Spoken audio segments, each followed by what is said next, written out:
वो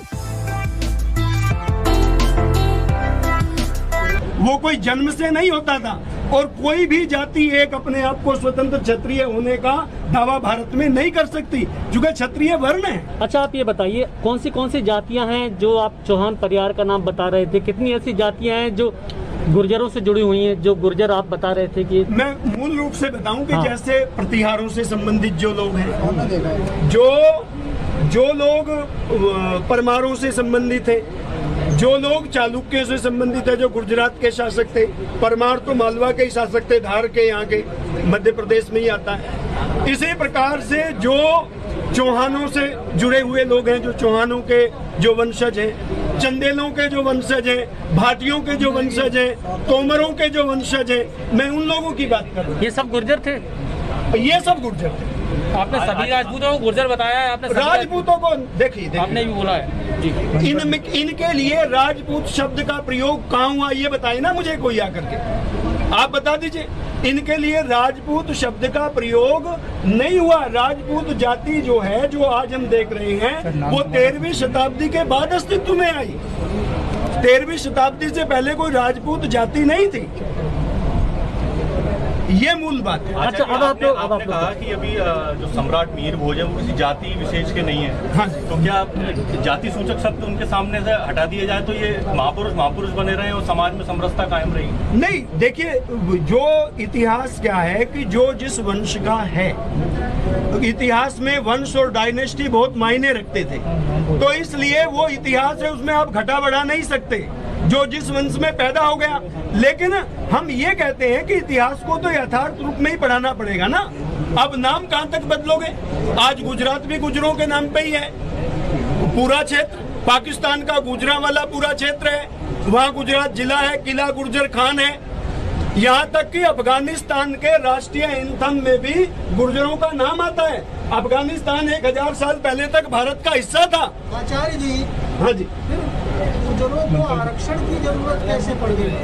देखिए, गुर्जरों को आरक्षण की आवश्यकता जो पड़ी, गुर्जरों की जो ये हालत हुई, वो इसलिए हुई कि सभी गुर्जर हैं, आपको जिस तरह बता रहे हैं। हाँ, मैं जो बता रहा हूँ वो इसलिए पड़ी कि तन के राष्ट्रीय एंथम में भी गुर्जरों का नाम आता है। अफगानिस्तान 1000 साल पहले तक भारत का हिस्सा था। आचार्य जी, हाँ जी, गुर्जरों को आरक्षण की जरूरत कैसे पड़ गई?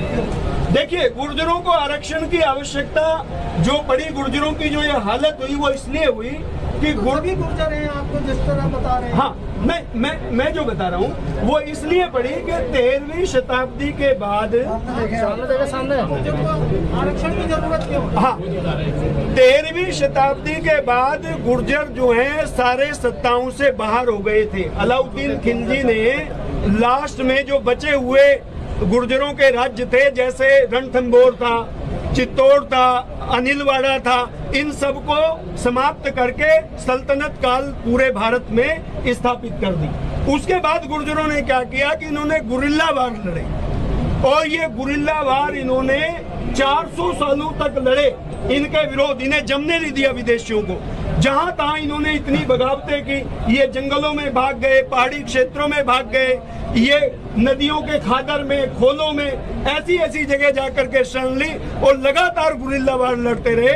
के.एम. मुंशी ने लिखा है कि गुर्जरों ने 400 सालों तक, यानी कि 1620 तक गुरिल्ला वार लड़े इन विदेशी सल्तनत के खिलाफ। बस मेरा एक सवाल आपसे ये है आचार्य जी कि आप क्या चाहते हैं, आप चाहते क्या है ये बताइए। जो मूर्ति को लेकर जो विवाद हो रहा है उसको लेकर आप क्या चाहते हैं? हम ये चाहते हैं कि भ्रांति के कारण से जो गलत फहमियां पैदा हो रही हैं, वो भ्रांति का निवारण हो और सच्चाई को सब समझे, सब स्वीकार करें। जैसे उत्तराखंड में वहाँ के जो चीफ मिनिस्टर, सुनो, सरकार की बात, एक मिनट सुन लो, एक मिनट सुन लो। जो उत्तराखंड के अंदर जैसे वहाँ के चीफ मिनिस्टर ने खुल करके कहा कि मीर भोज के सारे प्रमाण गुर्जर राजा के हैं और वो गुर्जर राजा हैं, उन्होंने समझा दिया उन लोगों को, और उन्होंने खुद जो राजपूत शासक हैं वहाँ मीर भोज की गुर्जर सम्राट के नाम से ही प्रतिमा का अनावरण किया। 3 साल पहले मनीष सिसोदिया ने दिल्ली में किया, वो भी राजपूत वंश से आते। और उन्होंने भी ये सारी बातें जानते हुए कि ऐसा नहीं कि सारे प्रमाण वो जानते थे, और जो उन्होंने समझाया था वहाँ उन सब लोगों को। तो इसलिए मैं आपसे ये बात कह रहा हूँ, ये इतिहास है, उसकी सच्चाई को जानना हमारा फर्ज है। गलतफहमी में तो फिर कुछ लोग गलतफहमी अगर बढ़ाएंगे तो लोगों में गलतफहमी से फिर गलतफहमियां ही क्रिएट हो। केंद्र सरकार से क्या चाहते हैं आप? सुनिए, केंद्र से हम चाहते हैं कि पाठ्यक्रम में संशोधन होना चाहिए और इतिहास का जो सही पक्ष है वो सामने आने